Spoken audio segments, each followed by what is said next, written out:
Magandang umaga mula sa Pag-asa Weather Forecasting Center. Ito ng ating update sa magiging tayo ng panahon sa susunod na 24 oras. Makikita natin dito sa ating latest satellite images itong mga makakapal na kaulapan na patuloy nakakaapekto dito sa bahagi ng Mindanao ay ang patuloy na ring epekto nitong Intertropical Convergence Zone o ITCZ. Ito yung salubungan ng hangin mula sa Northern at Southern Hemisphere. Dahil sa ITCZ, asahan natin ang mataas na tsansa ng pag-ulan ngayong araw dito sa southern at western portions ng Mindanao, pati na rin dito sa bahagi ng Palawan. Sa Metro Manila at sa nalalabing bahagi ng ating bansa, makakaranas tayo ng maaliwalas sa panahon. Sasamahan lamang yan ng mga isolated rain showers or localized thunderstorms, especially dito sa eastern section ng Luzon dahil yan sa pag-iral ng easterlies o yung hangin na nanggagaling sa Karagatang Pasipiko. At patuloy nga nating minomonitor itong low pressure area sa labas ng ating Philippine Area of Responsibility. Latest location natin kanina alas 3 ng umaga ay sa layong 1,455 kilometers silangan ng southeastern Luzon. Medium chance yung senaryo natin nakikita para sa low pressure area na ito. Ibig sabihin nito, posible itong maging isang ganap na bagyo within the next 24 to 48 hours. Pero hindi naman natin ito inaasahan or low chance of tropical cyclone development within the next 24 hours. At para naman sa kalagayan ng ating panahon ngayong araw dito sa Luzon, malaking bahagi ng Luzon including Metro Manila magpapatuloy itong maaliwalas sa panahon. Pero itong easterlies o yung hangin na nagagaling sa Karagatang Pasipiko, posibleng magdulot ng mga isolated thunderstorms dito sa eastern section ng ating bansa, particular na sa areas ng Cagayan Valley, sa bahagi ng Isabela, Quezon at ilang bahagi ng Bicol Region. At maghanda rin tayo sa mga chance ng thunderstorms dito sa Metro Manila, especially sa late afternoon to evening. Pero ngayong umaga sa tanghali ay generally fair weather conditions ang ating inaasahan. Agwat ang temperatura para sa lawag ngayong araw, posibleng umabot ng 32 degrees Celsius. 32 degrees naman sa bahagi ng Tuguegarao at 24 degrees Celsius sa Baguio City. Maximum temperature forecast para sa Metro Manila ngayong araw, posibleng umabot ng 32 degrees Celsius. 33 degrees naman sa bahagi ng Legazpi at 31 degrees Celsius sa area ng Tagaytay. Sa bahagi naman ng Palawan, Visayas at sa Mindanao, itong southern at western sections ng Mindanao, pati na rin dito sa Palawan, particular na dito sa areas ng Zamboanga Peninsula, Barm, Soc-Sargen at Davao Occidental. Asahan natin mataas sa chance ng mga kalat-kalat na thunderstorms ngayong araw.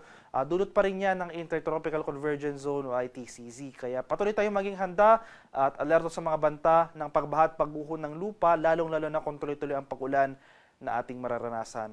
Para sa Visayas at sa rest of Mindanao, makakaranas rin tayo ng generally fair weather conditions throughout the day.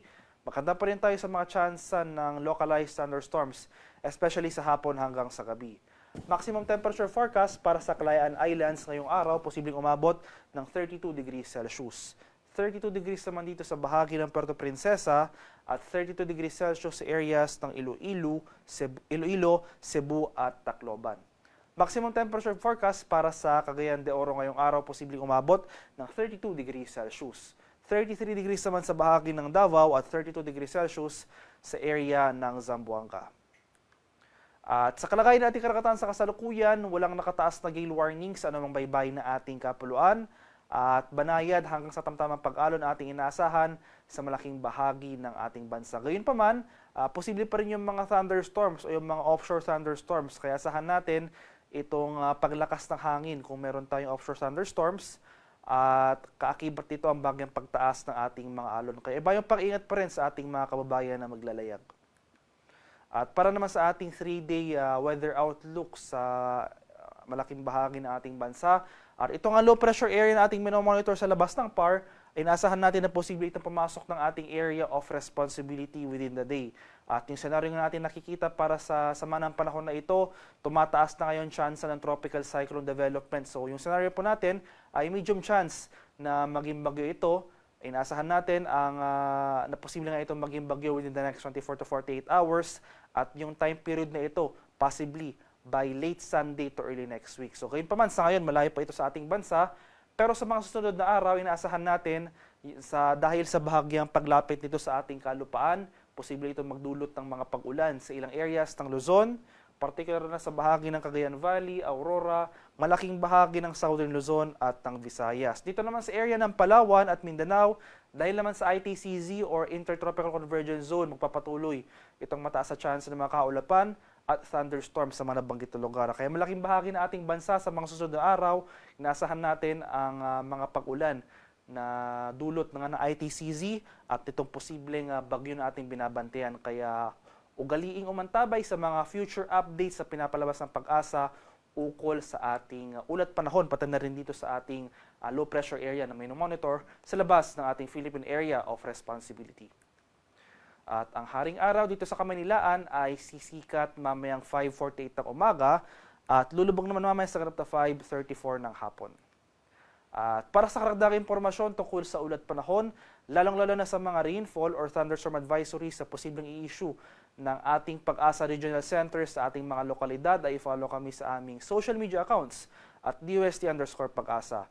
Mag-subscribe rin kayo sa aming YouTube channel sa DOST Pag-asa Weather Report at palaging bisitahin ang aming official website sa pag-asa.dost.gov.ph. At yan lamang po ang latest mula dito sa Pag-asa Weather Forecasting Center. Magandang umaga sa ating lahat. Ako po si Dan Villamil Nag-uulat.